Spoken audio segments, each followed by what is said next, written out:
Ning se tenait à l'entrée. Il hésitait. Il savait que franchir ce seuil pourrait changer sa vie à jamais. Chaque fibre de son être lui disait de faire demi-tour, mais quelque chose de plus profond le poussait à avancer. Le lupanar de la Manche Rouge. Un lieu de tentation et de mystère, où les désirs les plus secrets prenaient vie. Un lieu de murmures et de désirs inavoués. Les ombres dansaient sur les murs, et les chuchotements semblaient raconter des histoires anciennes et interdites. Il ne savait pas vraiment pourquoi il était là. Était-ce la curiosité? Ou peut-être une quête de quelque chose de plus grand, de plus significatif? Le besoin d'échapper à la pression de sa vie? Les attentes de la société pesaient lourdement sur ses épaules, et il cherchait désespérément une échappatoire. Ou peut-être le désir de percer le mystère qui entourait cet endroit, et la femme qui le dirigeait. Une femme dont la réputation la précédait, enveloppée d'une aura de mystère et de pouvoir. Il avait entendu des histoires sur Maîtresse Jian. Sa beauté était légendaire. Son intelligence, encore plus. Elle était une énigme que peu avaient réussi à déchiffrer. On disait qu'elle était la confidente des puissants, la gardienne de secrets. Les hommes les plus influents venaient à elle, cherchant ses conseils et sa discrétion. Ning Ke était attiré par son énigme. Il voulait la comprendre. Il voulait savoir ce qui se cachait derrière ce regard perçant et ces sourires énigmatiques. Le plaisir, il le connaissait. Mais ce qu'il cherchait ici était bien plus profond. Une vérité cachée sous des couches de séduction et de mystère. Mais cette fois, c'était différent. C'était dangereux. Chaque pas qu'il faisait dans ce lieu le rapprochait d'un précipice inconnu.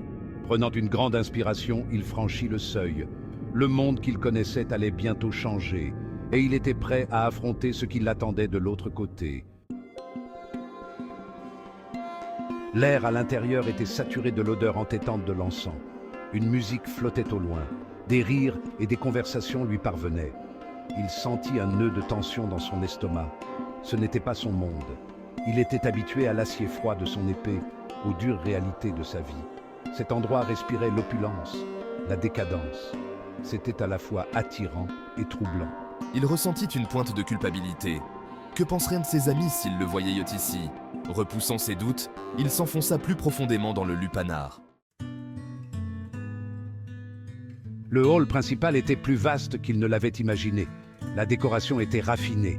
Des draperies de soie ornaient les murs. Des lanternes baignaient la pièce d'une lueur chaude. Ce n'était pas ce à quoi il s'attendait. Il avait anticipé quelque chose de clinquant, d'étouffant.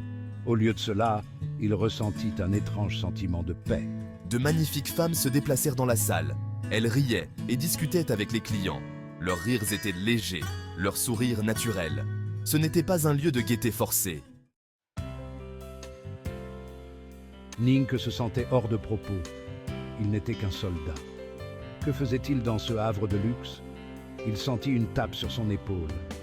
Il se retourna et vit un jeune homme. Il était vêtu de riches robes. Son sourire était chaleureux et invitant. Vous semblez perdu, mon ami. C'est votre première fois? Ning acquiesça, incertain de la manière de répondre. Venez, joignez-vous à moi. Je m'appelle Lin Fan. Lin Fan le conduisit à une table en bois massif, ornée de délicates gravures, qui semblaient avoir traversé les âges. D'autres jeunes hommes étaient assis là, leurs visages illuminés par la lueur douce des lanternes suspendues au plafond. Ils l'accueillirent avec des sourires chaleureux et lui offrirent du vin et des mets délicats, des plats qu'il n'avait jamais vus auparavant.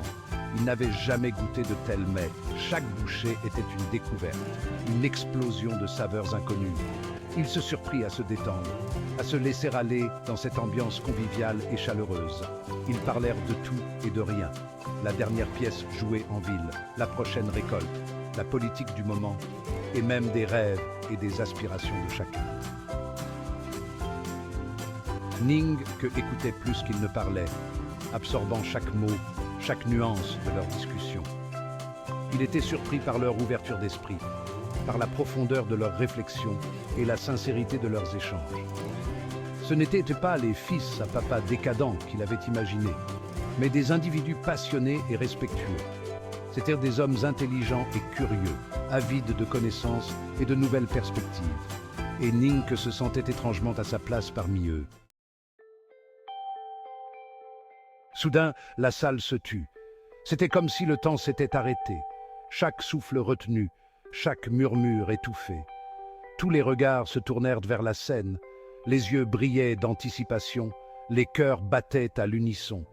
Un silence de mort s'abattit sur la foule. On aurait pu entendre une épingle tomber, tant l'attente était palpable. Une femme émergea de derrière un paravent de soie. Sa silhouette se dessinait doucement, mystérieuse et envoûtante.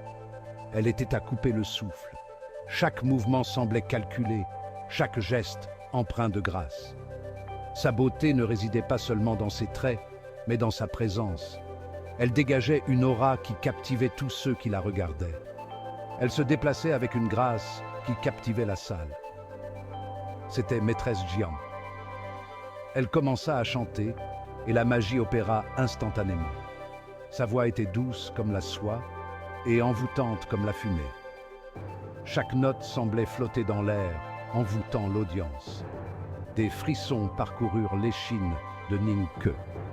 Il sentit une vague d'émotion le submerger, incapable de détourner le regard. Il ne pouvait s'empêcher de la fixer. Il était captivé, comme ensorcelé par cette présence mystique et cette voix enchanteresse.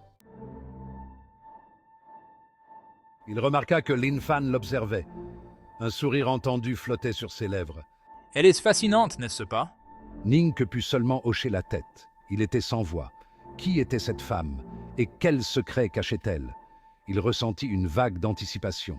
Il était censé enquêter sur elle. Mais maintenant, il ne voulait qu'en savoir plus.